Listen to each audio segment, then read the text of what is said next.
Alright guys, so I am going to show you guys, this is a really old video that it's just has not been loaded yet. I don't know, we've been having, I don't know why this never went up. This is from over a year ago. But I'm going to show you guys how I styled my niece's hair for her birthday. It was a ponytail that we are doing, a braided ponytail in the back. And this is a little braid I'm going to do with the part. So right now I'm just sectioning her hair out to the sections that's going to be swooped and to the section that is going to be pulled back in a ponytail, as well as a section that's going to be the braid. I was watching this video, y'all, and I'm like, I cannot be this heavy-handed, or like, I don't know, because first of all, she's tender-headed, so don't mind her facial expression, y'all, because she's tender-headed. And then second of all, yeah, I don't know, it looked like I'm, and I also sped some of this up too, so I was just looking at it like, dang, but anywho. So as you can see here, I am just straightening out certain parts of her hair. Well, not certain part. I end up straightening her whole hair out, but it makes it easier for me to slick down the hair and make it more of a nice foundation for the ponytail. I am going to piece out the little edges section here. So as you can see, for the next couple of steps, you will be able to see me straighten the hair out and just get it prepared for the ponytail and the braid.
Here I'm preparing the swoop, and I am just pressing it out, straightening it so that it can be flat as possible for the swoop. So that's what you're seeing me do here in this next couple steps.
The best way I learned how to work with swoops is do it section by section. So don't try to swoop the whole part. I just comb out a little portion of the swoop, and I just start working that down to get it as flat as possible.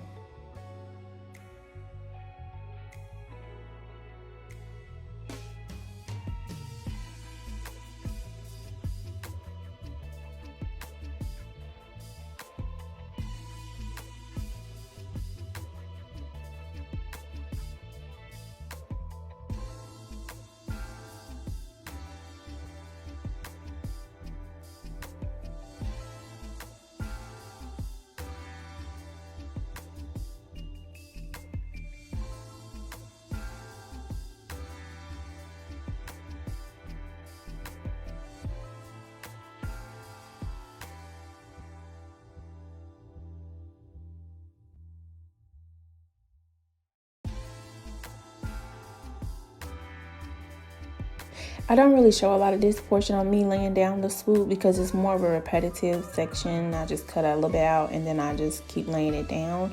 So here I took some pack hair and I just used the rubber band that it automatically comes with, and I wrap it around her ponytail.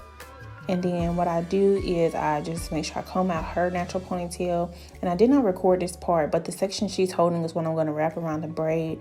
But I'm going to braid her hair into the braiding hair, and it's going to form her ponytail. And then I'm going to wrap that hair that she's holding around the braid to cover the portion that you won't be able to see under where the braid starts. But that is pretty much it for this video as far as me showing you guys how I do it. I hope you guys enjoyed it and continue to watch more of my videos and content. And if you made it this far, please don't forget to thumbs up and subscribe if you haven't already.